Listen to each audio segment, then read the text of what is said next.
Hi అండి, అందరికీ welcome to Swathi food blogs. ఈరోజు పెరుగు వంకాయ ఆలుగడ్డ కర్రీ ఎలా చేయాలో చూపిస్తానండి. దానికి కావాల్సిన పదార్థాలు: వంకాయ 1/2 kg తీసుకున్నాను, పెద్దవి 2 ఆలు తీసుకున్నాను, 3 టమాటాలు, 1 ఆనియన్, 4 పచ్చిమిర్చి, పసుపు, ఉప్పు, కారం, జీలకర్ర, ఆవాలు, కొత్తిమీర తీసుకోండి. ఇప్పుడు స్టవ్ ఆన్ చేసి ఒక ప్యాన్ పెట్టుకుందామండి.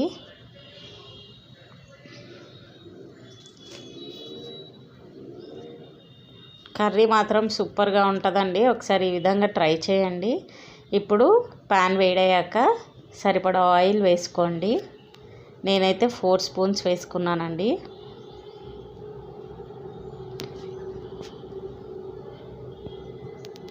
ఇప్పుడు ఆయిల్ వేడైన తర్వాత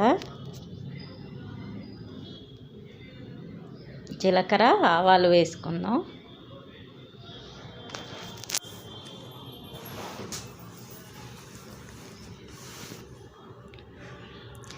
జీలకర్ర ఆవాలు వేగిన తర్వాత ఆనియన్స్ వేసుకోండి.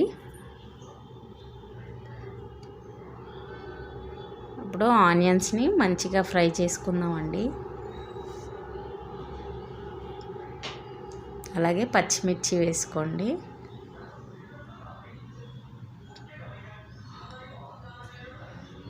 పచ్చిమిర్చి మీ ఇష్టం అండి, వేసుకోవాలనుకున్న వాళ్ళు వేసుకోవచ్చు, లేదా కారం వేసుకోవాలనుకున్న వాళ్ళు డైరెక్ట్గా కారం వేసుకోవచ్చు. నాకైతే అలవాటు అండి, అందుకే నేను పచ్చిమిర్చి వేసుకున్నాను.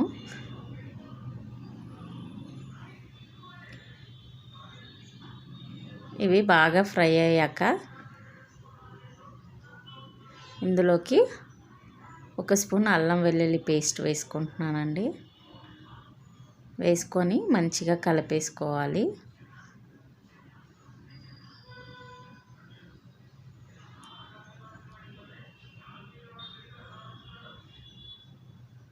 ఇలా కలుపుకున్నాక ఇప్పుడు ఆలు అంతా వేసుకుందామండి. ఆలు మంచిగా లైట్ బ్రౌన్ కలర్ వచ్చేంత వరకు ఫ్రై చేసుకోవాలి.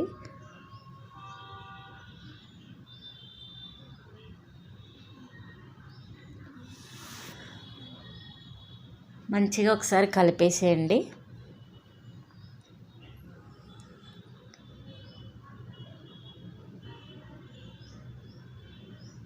ఇలాగా కలిపేసుకొని చూడండి, ఈ విధంగా ఫ్రై అవ్వాలి ఆలు. అప్పుడు మనకు మంచిగా ఉడికిపోయిద్దండి. ఇప్పుడు ఇలా అయ్యాక దాంట్లోకి వంకాయలు నీట్గా కడిగేసి కట్ చేసుకొని సాల్ట్ వాటర్లో వేసి పెట్టుకున్నానండి. బ్లాక్ అవ్వకుండా ఉంటాయని, కలర్ చేంజ్ అవుతాయి కదండి, అందుకని సాల్ట్ వాటర్లో వేసి పెట్టుకున్నాను. ఇప్పుడు మొత్తం మంచిగా కలపండి. ఇందులోకి 1/2 టేబుల్ స్పూన్ పసుపు వేసుకుందామండి.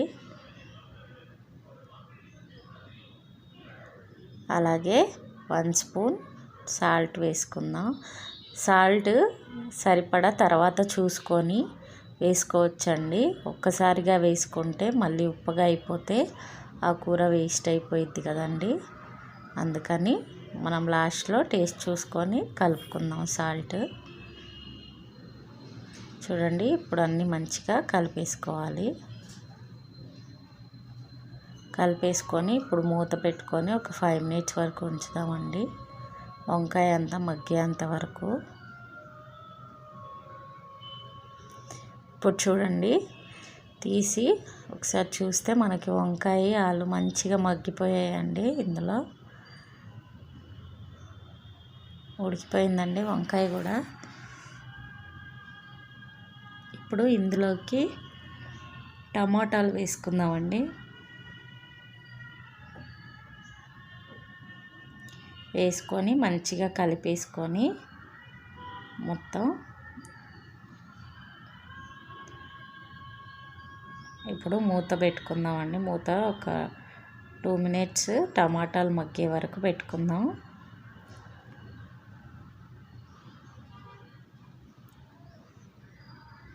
ఇప్పుడు చూడండి, మూత తీసి మనకి టమాటాలు బాగా మగ్గిపోయాయి.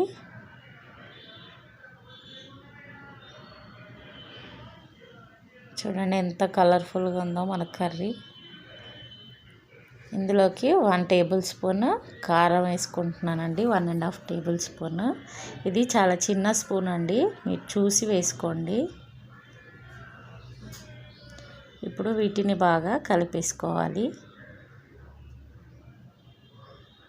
మంచిగా కలిపిన తర్వాత ఇప్పుడు ఇందులోకి పెరుగు వేసుకుందామండి. నేనైతే 2 గరిటెలు తీసుకున్నానండి, 2 గరిటెల పెరుగు. మీరు కావాలంటే ఇంకొంచెం ఎక్కువ కూడా వేసుకోవచ్చండి, టేస్ట్ మాత్రం అదిరిపోయిద్ది. ఒకసారి ఈ విధంగా ట్రై చేయండి. ఇప్పుడు 1/2 గ్లాసు వాటర్ వేసేస్తున్నాను.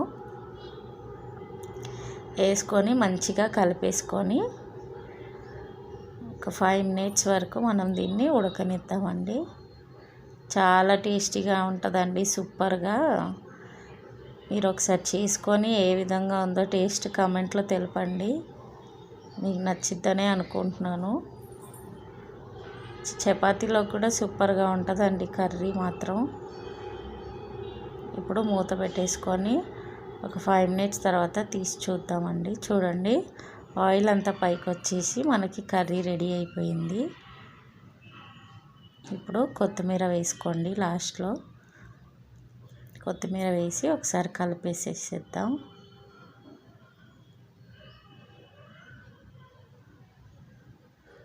ఈ విధంగా ఉండాలండి, మరీ మెత్తగా ఉడకబెట్టారంటే కూర మొత్తం బాగా అవ్వదు.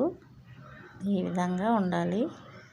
ఇలా ఉంటే చాలా టేస్టీగా మనకి ఆలు కానీ వంకాయ కానీ తగులుకుంటూ చాలా టేస్టీగా ఉంటుందండి.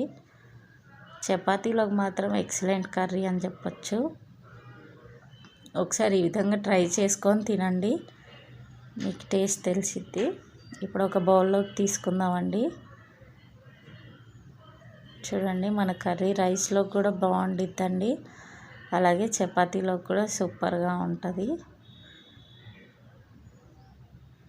చూడండి కర్రీ ఎంత యమ్మీగా రెడీ అయిపోయిందో. చాలా టేస్టీ అయిన కర్రీ అండి, మీ అందరి కోసం. ఈ విధంగా చేసుకొని ఎలా ఉందో నాకు కమెంట్స్లో తెలపండి. మీకు కనుక ఈ రెసిపీ నచ్చినట్లయితే లైక్ చేయండి, షేర్ చేయండి, కమెంట్ చేయండి. అలాగే సబ్స్క్రైబ్ చేయడం మర్చిపోకండి. అందరు చూస్తున్నారు కానీ సబ్స్క్రైబ్ చేసుకోవట్లేదండి, ప్లీజ్ సబ్స్క్రైబ్ చేసుకోండి. థ్యాంక్ యూ ఫర్ వాచింగ్ అండి. బాయ్ అండి.